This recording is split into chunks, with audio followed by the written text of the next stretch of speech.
आचार्य जी, मेरा प्रश्न ये कि नयापन क्या है? क्योंकि हम जब देखते हैं कि जीवन में कुछ भी नई चीज़ होती है, किताब है, कपड़े हैं, करियर में एक जॉब को छोड़कर दूसरे जॉब के प्रति, जीवन में हर समय हम नए के प्रति दौड़ते रहते हैं। और वो जब नया मिल जाता है तो एक समय ऐसा आता है कि उससे भी बोरियत हो जाती है, उसको भी छोड़ के हम आगे बढ़ जाते हैं। और उसी तरह केवल यही चीज़ें नहीं, अध्यात्म में भी ये चीज़ें होती हैं कि एक गुरु को छोड़ के दूसरे गुरु के पास चले गए।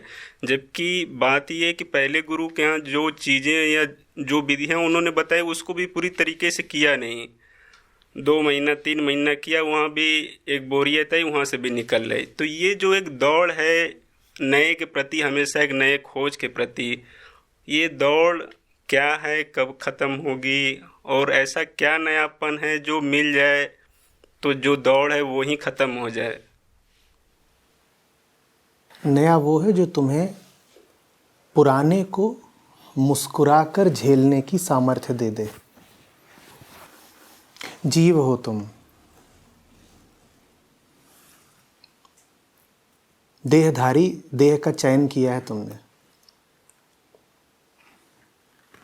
यूं ही तो पैदा नहीं हो गए।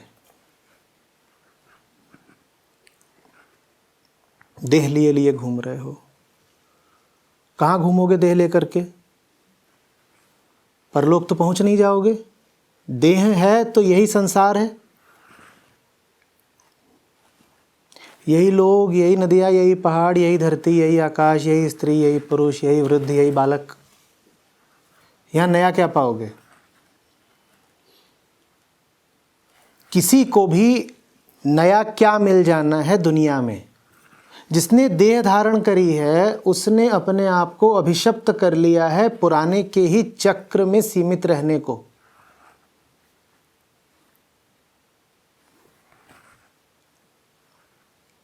आप में से कई लोग हैं जो इस आश्रम में, इस भवन में कई मर्तबा आ चुके हैं। क्या नया मिल गया? वही दीवारें, वही पुस्तकें, वही मूर्तियाँ, वही रोशनियाँ, वही जिस्म जो आपके सामने बैठा हुआ है।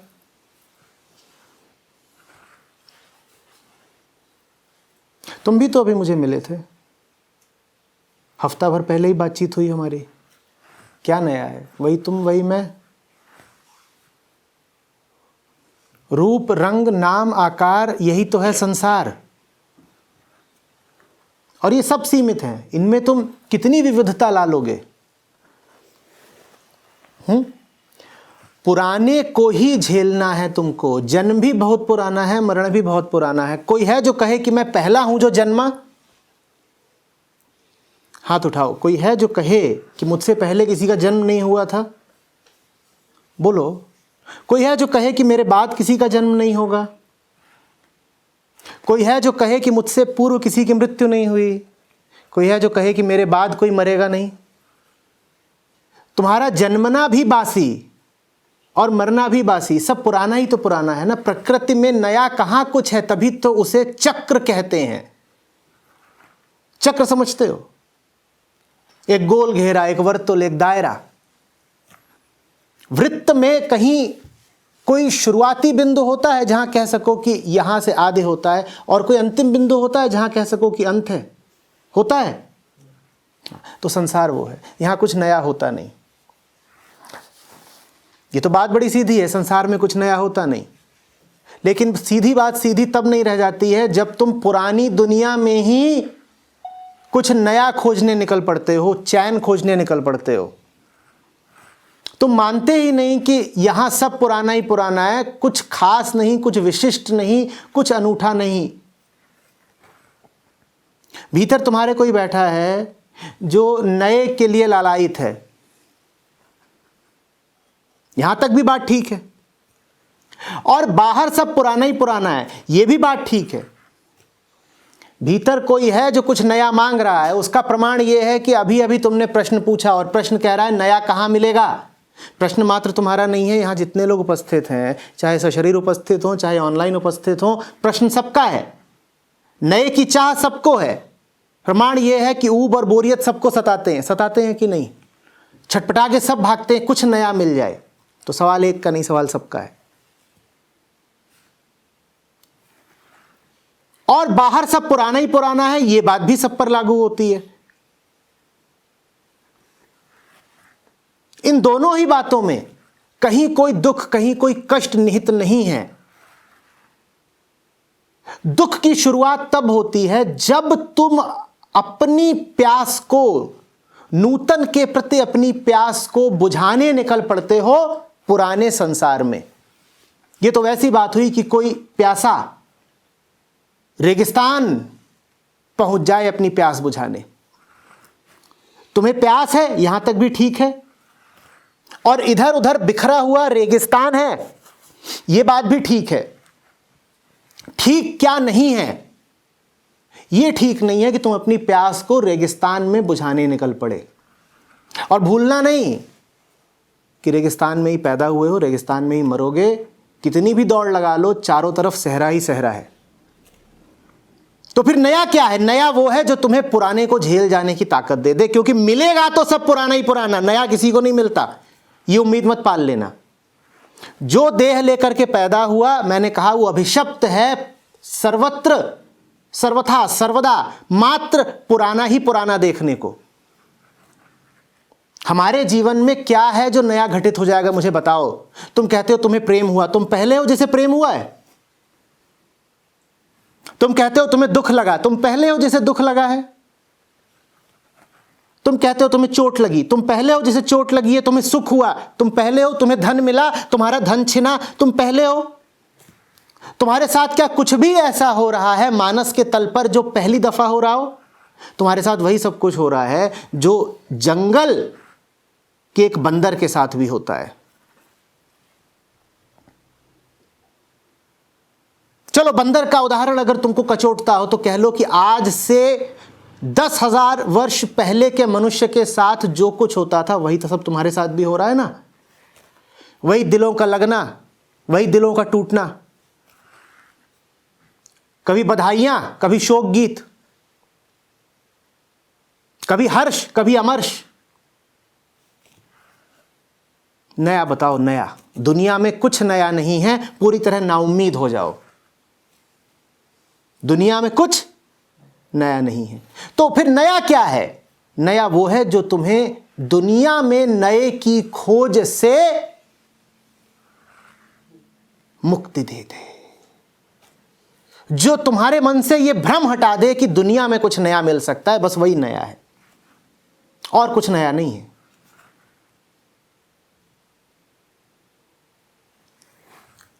हम सब खोज भी रहे हैं और गलत जगह भी खोज रहे हैं। अंजाम क्या होगा? सामने है अंजाम, हमारी जिंदगियां अंजाम है।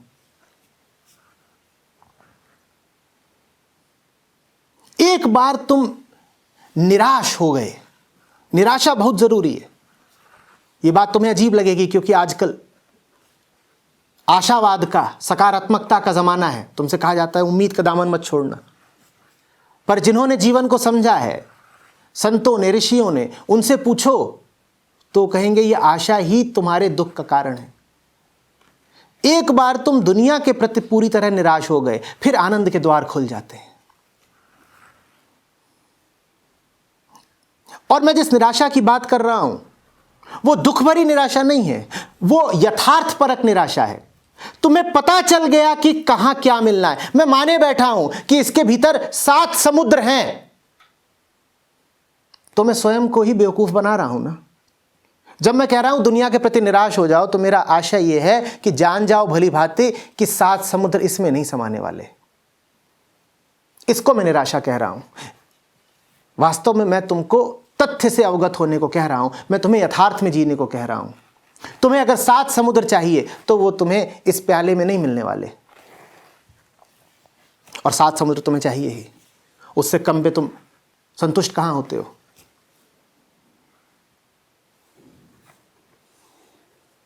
बात समझ में आ रही है? जिन्हें नया मिल जाता है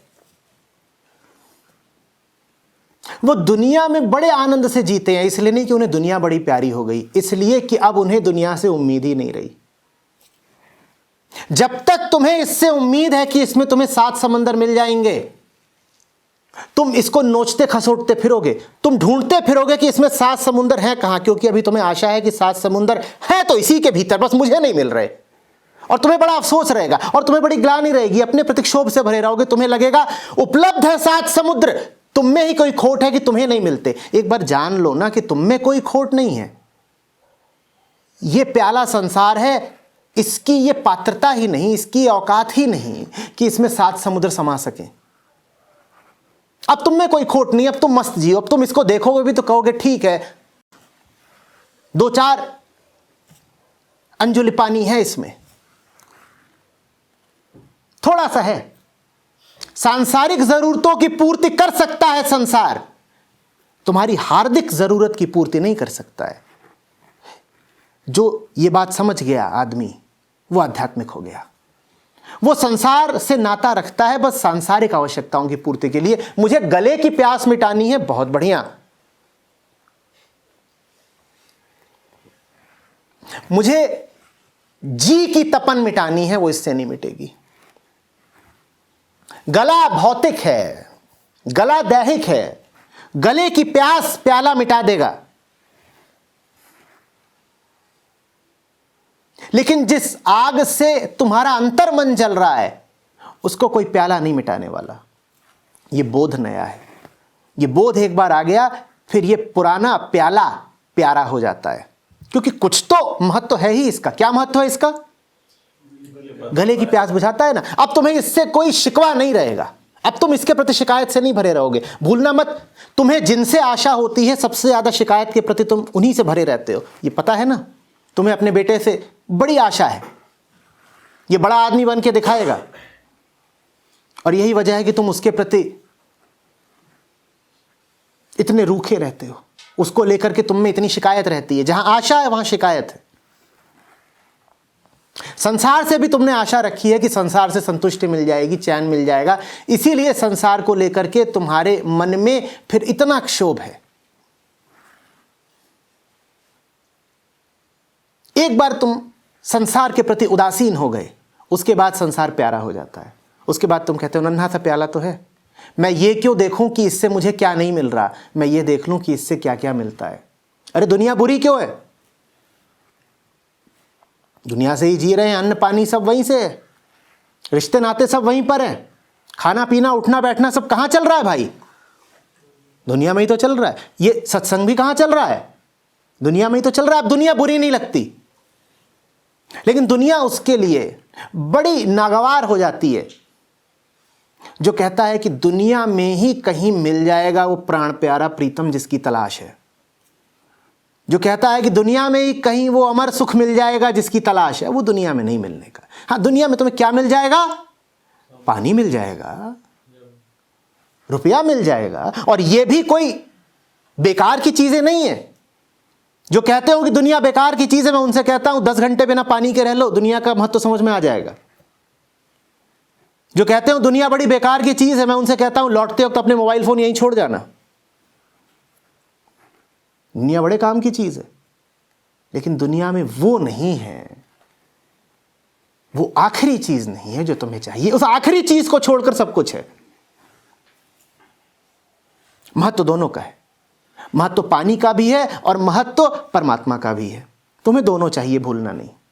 पानी तुम्हें मिलेगा दुनिया में, परमात्मा को दुनिया में मत खोजने लग जाना, यह बात नहीं है। नया क्या है समझ में आया?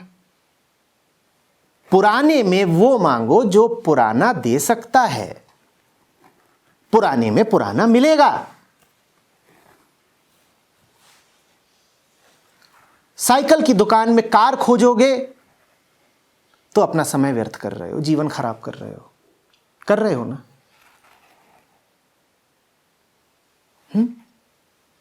यही नई बात है।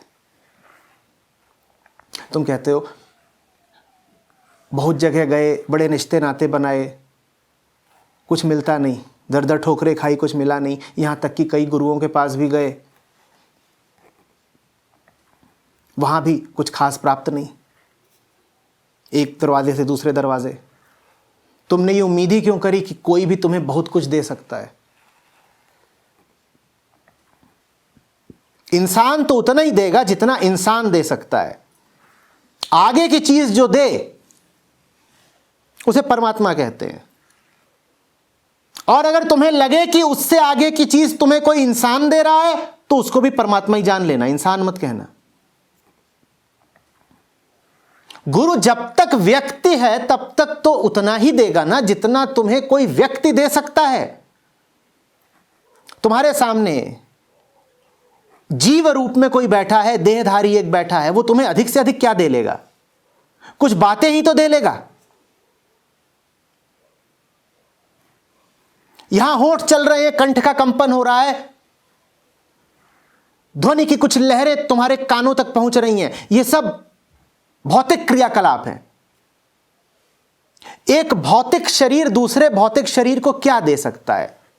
कुछ शब्द दे लेगा, कुछ ध्वनियां दे लेगा, कुछ लहरें दे लेगा, कुछ कंपन दे लेगा, कुछ ज्ञान दे लेगा। वो मैंने दिया। व्यक्ति तो इतना ही दे सकता है। और कौन सा इंसान है जिसको होठों और कंठ के कंपन से, जिसको स्वर लहरियों से और जिसको ज्ञान से संतुष्टि मिल जाए? तुम्हें भी नहीं मिलेगी, तुम्हें मुझसे कुछ नहीं मिल सकता। तुम अपना व्यर्थ कर रहे हो समय। ये जो यहां पर जीव बैठा है वो तुम्हें अधिक से अधिक क्या दे सकता? मैं फिर पूछ रहा हूं, मैं तुम्हें क्या दे रहा हूं? मैं क्या दे रहा हूं? मैं कुछ शब्द दे रहा हूं, मैं कुछ बातें कह रहा हूं, यहां से चल रही हैं, तुम तक पहुंच रही हैं। तुम तक पहुंच रही माने अगर मैं जीव हूं तो तुम भी जीव हो। तुम जीव हो तो एक भौतिक व्यवस्था मात्र हो। तुम्हारे कानों को स्पर्श कर रही हैं मेरी बातें। इससे तुम्हारा हृदय थोड़ी शीतल हो जाना है। फिर तो तुम्हें मुझसे जो मिल रहा है वो इस कैमरे को भी मिल रहा है। कैमरा शीतल हो गया क्या? इसलिए गुरुओं से कुछ नहीं मिलता, क्योंकि गुरु जब तक व्यक्ति है तब तक उससे मात्र पदार्थगत ही कुछ पाओगे। और पदार्थ से तुम्हें अगर शीतलता मिलनी होती तो कब की मिल चुकी होती। गुरु जब तक व्यक्ति है तुम्हारे किसी काम का नहीं होगा, क्योंकि शब्द तो दो कौड़ी के होते हैं, कोई भी दे सकता है। गुरु जब तक व्यक्ति है तब तक क्या लाभ है उसके समीप आकर बैठने का? 5,000 7,000 मेरी रिकॉर्डिंग पड़ी है, जाके सुन लो। मेरे सामने आके क्यों बैठे हो? शब्द ही अगर तुम्हें चाहिए तो शब्द तो तुम ज्यादा सहूलियत से वीडियो पर पालोगे। यहां क्यों आए हो? गुरु से जब तक तुम्हारा शब्द का और ज्ञान का नाता है, कोई गुरु तुम्हारे काम नहीं आने का। तुमने 10 गुरु आजमाए हो, तुम 10 और आजमा लेना, तुम्हें निराशा ही मिलेगी। ज्ञान चाहिए हो, किसी शिक्षक के पास चले जाओ, निराश नहीं होगे। तृप्ति चाहिए हो अगर, तो फिर तुम्हें कोई और चाहिए, कोई ऐसा जिससे तुम्हारा बातचीत का और ज्ञान का रिश्ता ना हो, तब बात बनेगी। समझना।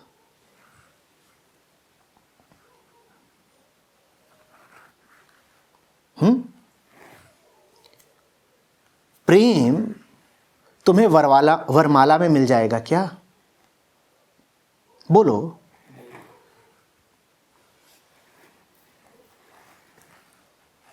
बिस्तर और नींद क्या एक ही चीज होते हैं?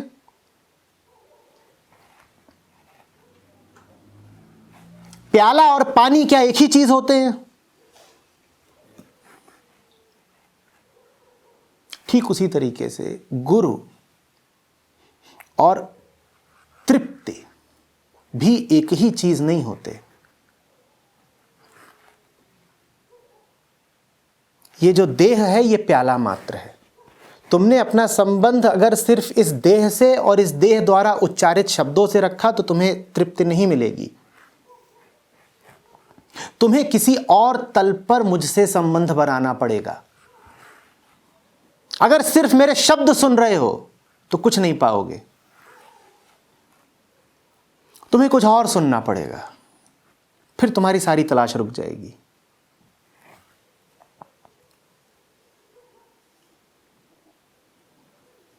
मन शब्दों में जीता है।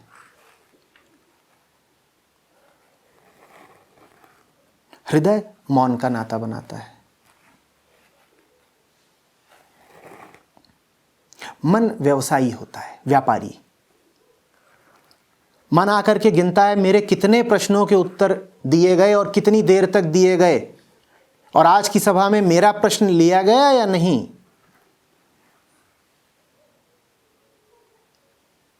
मन हिसाब करेगा। मैंने सवाल पूछा और गुरुजी ने 1 2 3 4 इतनी इतनी बातें कहीं। हृदय प्रेम जानता है। हिसाब से आगे बढ़कर अगर प्रेम का नाता बना सको तो तत्काल तृप्ति है, नहीं तो प्याले को चाटने से प्यास नहीं बुझती। मैं, मेरे द्वारा कही जा रही सारी बातें वाहन मात्र हैं। उस वाहन पर बैठा कौन है उससे रिश्ता नहीं बनाओगे तो बात नहीं बनेगी। एक एक शब्द जो मैं तुम्हें दे रहा हूं, उस शब्द के अंदर कोई बैठा है, उससे नाता बना सकते हो तो बनाओ। वो नाता तो प्रेम में ही बनता है। नहीं तो ऐसा होगा कि जैसे तुम्हारे दरवाजे कोई मेहमान आया और तुमने उसकी गाड़ी को पूजना शुरू कर दिया, भीतर कौन बैठा है इसकी तुम्हें सुध ही नहीं। मैं तुमसे जितनी बातें बोल रहा हूं ये क्या है? ये गाड़ियां हैं, इनके भीतर कोई है। कौन है भीतर उसकी परवाह करो। और चूंकि मैं तुम्हारे सामने देह रूप में बैठा हूं, भौतिक होकर बैठा हूं, इसीलिए मजबूरी है मेरी कि मैं तुम्हारी तरफ भौतिक गाड़ियां ही प्रेषित कर सकता हूं। गाड़ी के भीतर कौन है ये तो तुम्हें खुद ही खोजना होगा। मेरी जिम्मेदारी यही तक थी कि मैंने तुम्हारे द्वार पर गाड़ी खड़ी कर दी। अब बाकी तुम्हारे प्रेम पर है ना। स्वागत का थाल लेकर जाओ और आगंतुक को भीतर ले आओ। नहीं तो वो जो आया है खड़ा ही रह जाएगा, जिसको मैं तुम्हारी ओर भेज रहा हूं तुम अपने द्वार ही उसके लिए नहीं खोलोगे। बहुत आते हैं मुझे सुनने और बस मेरे शब्द लेकर के वापस चले जाते हैं। शब्दों के भीतर जो बैठा है उससे वो नाता बना ही नहीं पाते। हाँ, उनसे पूछोगे कि क्या क्या सुनकर आए आज आचार्य जी से, तो हो सकता है कि वो स्मृति से सारी बातें बता दें। सब उन्होंने रट लिया हो, स्मृतिबद्ध। ये वैसे ही हुआ कि जैसे तुम्हारे यहां कोई आया हो अतिथि और कोई तुमसे पूछे कौन आया था, तो तुम उसकी गाड़ी का नंबर बता दो। तुम्हें अतिथि का कुछ नहीं पता, तुम उसके वाहन से ही आसक्त रह गए। तुम बता रहे वो जो आया था नीले रंग की गाड़ी में आया था, 1484 उसकी गाड़ी का नंबर था। बड़ी गाड़ी थी, क्या शोभा थी, और तुमसे पूछा जा रहा है कौन आया था, उसका तुम्हें कुछ पता नहीं। ठीक वैसी ही बात होगी अगर तुम बस मुझे देह जानकर मेरे शब्द सुनते रह जाओ। मेरे भीतर से जो बोल रहा है उसको सुनो। होठों ने एक बात कही, तुमने सुनी, बढ़िया। होठों के पीछे जो बात है उसको भी तो सुनो। ये सम्मेलन यूं ही नहीं है, तुम यहां यूं ही नहीं आए हो। ये कोई आम सभा नहीं है, ये कोई पुरानी रवायत नहीं है, ये वही घिसी पिटी वक्ता श्रोता की परंपरा नहीं है। यहां कुछ और हो रहा है, ये एक महाआयोजन है।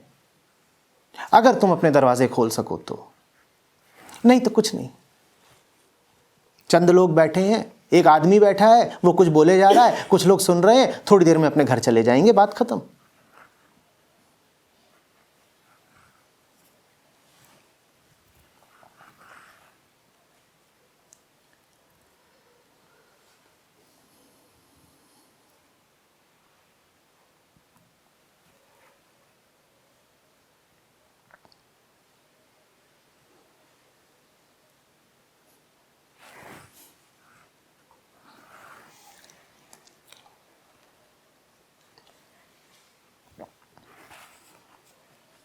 टॉफियों के रैपर बड़े आकर्षक होते हैं।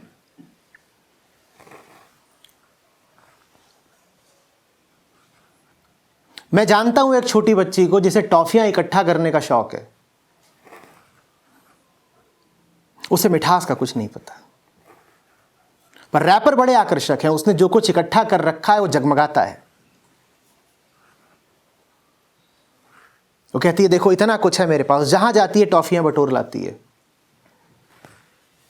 बड़ा हो जा रहा है उसका भंडार। कई लोग तो रश करते हैं उससे, कहते हैं बाप रे बाप इतनी टॉफियां। पर मैं ये भी जानता हूं उस बच्ची को मिठास का कुछ भी पता नहीं है, क्योंकि छिलका बड़ा आकर्षक है। रैपर, ये मेरे शब्द भी छिलके भर हैं, रस इनके भीतर है।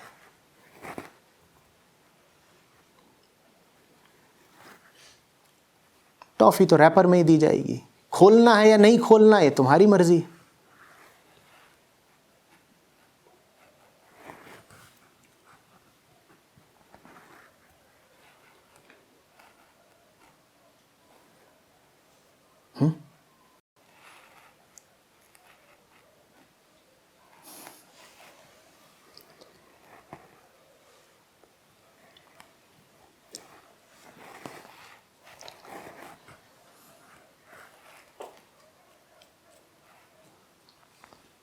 अजीब तो आदमी की हालत है। उसे चाहिए भी और नहीं भी चाहिए। बार बार चले आते हो ये कह के कि चाहिए चाहिए, और जो मिलता है उसका छिलका भी नहीं हटाते। और कोई कहे कि हटा दो छिलका तो कहते हो नहीं चाहिए।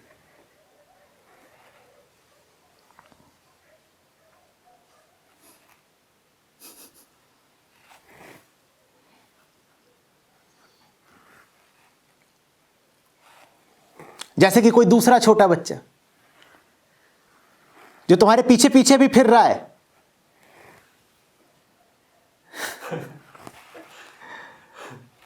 कि दे दो मिठाई दे दो मिठाई, और ज्यों ही तुम उसको देने को मुड़ो तो तुम्हारी दाढ़ी मुझसे घबरा के भागे।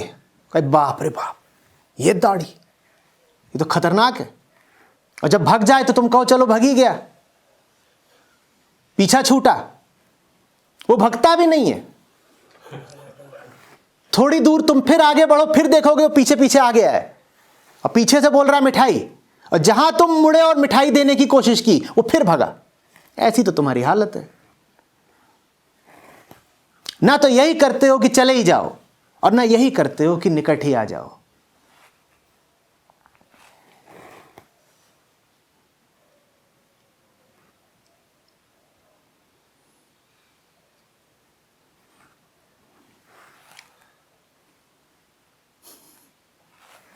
तुम्हें दे भी नहीं सकता और ये इल्जाम भी नहीं दे सकता कि तुम्हें नहीं चाहिए।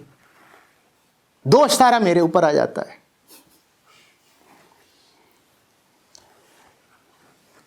तुम्हें चाहिए तो है, इसलिए कैसे इल्जाम लगाऊं कि तुम्हें नहीं चाहिए। लेकिन चाहिए है तो ले ही क्यों नहीं लेते।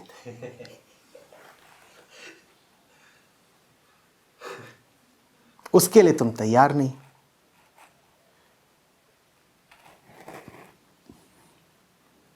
इतनी बातें बोली हैं, बोलता ही जा रहा हूं। क्या अलग अलग बातें बोल रहा हूं? हर बात का इशारा निशाना एक ही है। ऐसा कैसे हो गया कि तुम्हें एक भी बात समझ में नहीं आई, कि एक भी बात तुम्हारे लिए फलित नहीं हुई, काम नहीं आई?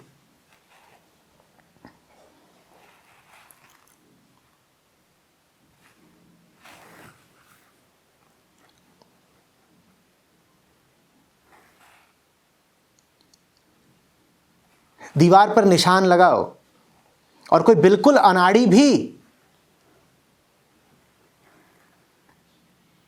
उसको साधे,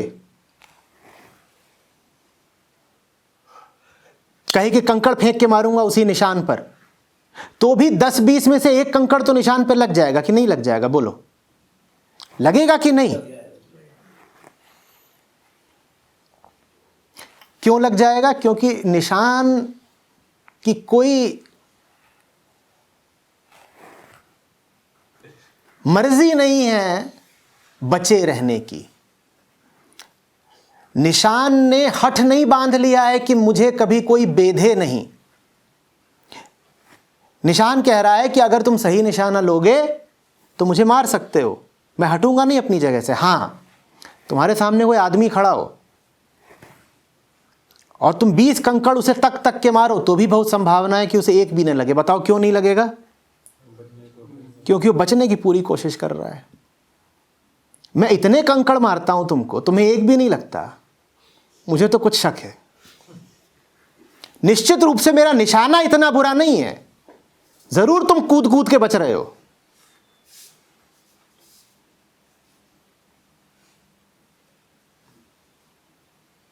और जब मैं कह रहा हूं मैं मारता हूं तो उससे आशय इस देह से नहीं है।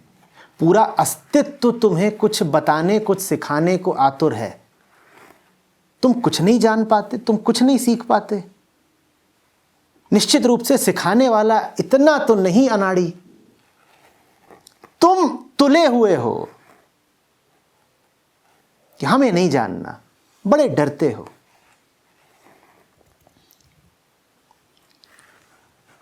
भीतर खौफ बैठ गया है कि न जाने क्या हो जाएगा अगर मूल तक पहुंच गए। कुछ हो नहीं जाएगा, न तुम्हारी गृहस्थी उजड़ जाएगी, न नौकरी छूट जाएगी, न समाज में अपमानित हो जाओगे। कैसे कैसे तो वहम है तुम्हारे। मस्त जियोगे, कुछ बुरा नहीं हो जाएगा।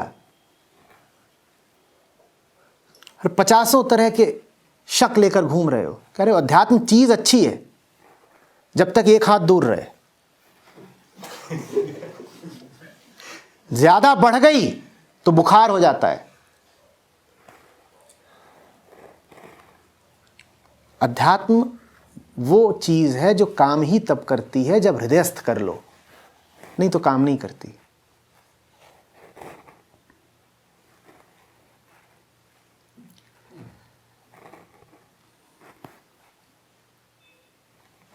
न अध्यात्म से घर टूटते हैं, न बच्चे भूखे मरते हैं, न किसी का बुरा होता है। कल्याण का एकमेव साधन है अध्यात्म, और तुम्हें अध्यात्म से ही डर लगता है।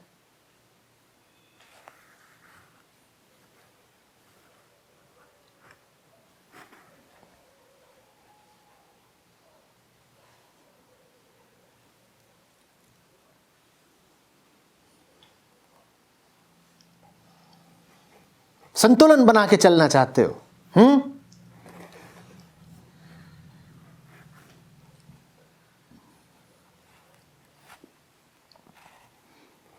क्या जी सुबह से गीता पढ़े जा रहे हो, चलो अब थोड़ा बाजार घूम के आते हैं। ये कोई बात हुई? अरे तुम्हें बाजार जाना है तो जाओ, दिन भर घूमो, पर उसका ताल्लुक गीता से क्यों बैठा रहे हो? ये तो तुमने बाजार और गीता को एक ही तल पे ला दिया। कह रहे हो गीता अब 4 घंटे पढ़ लिए तो 4 घंटे बाजार भी घूमो। ये तुम किस तरह का संतुलन रखना चाह रहे हो? ये कोई बात है?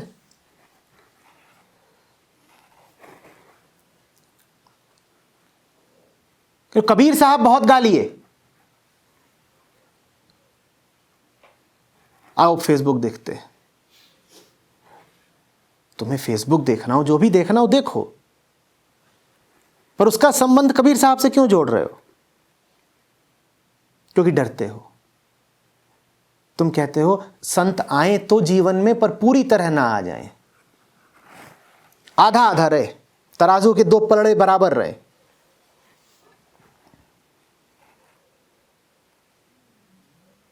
और दूसरे पलड़े पर तुम पूरी कोशिश करते हो कि संतों की छाया भी ना पड़े।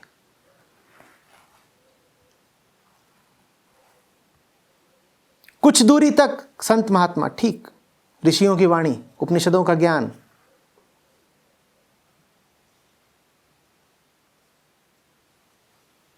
और उसके बाद नहीं, उसके बाद देखिए हम संसारिक लोग हैं, व्यवहारिक बुद्धि अलग होती है। कई तो ऐसे हैं जो यहां तक कहते हैं कि 2 प्रकार के सत्य होते हैं, आत्यंतिक और व्यवहारिक। विलक्षण, अद्भुत सत्य भी 2 खड़े कर दिए। कह रहे पारमार्थिक सत्य एक होता है, पर दुनिया में तो व्यवहारिक सत्य ही चलता है ना, व्यवहारिक सत्य दूसरा है। तो लो, कर दिए तुमने 2 फाड़, अब इनका संतुलन करते फिरो। अब पानी कभी उबलेगा नहीं, उबलने से ठीक पहले तुम संतुलन स्थापित कर दोगे। तुम कहोगे गर्म ज्यादा हो गया, अब थोड़ा ठंडा भी होना चाहिए।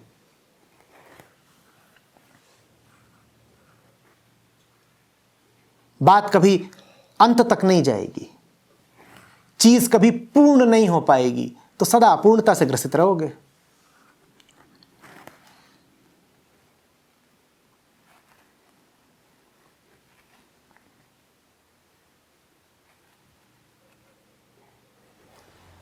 मुझे ये चाहिए,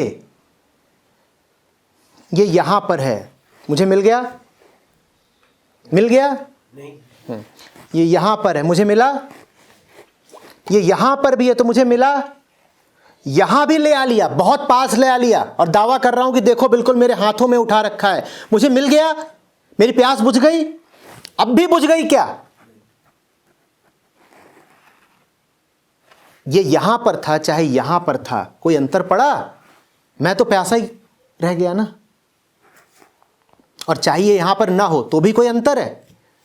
ये यहां पर हो चाहे 10 किलोमीटर दूर हो, कोई फर्क है? और चाहे यहां से उठा करके यहां ले आऊं, कोई फर्क है? फर्क तो सिर्फ तब पड़ा ना जब तुम प्रक्रिया को पूर्ण कर दो।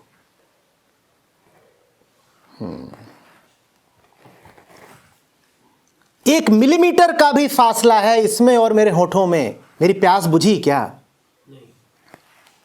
पर तुम तो फासले का संतुलन बनाते हो। तुम कहते हो थोड़ा पास आना है और थोड़ी दूर रहना है। प्यास कैसे बुझेगी?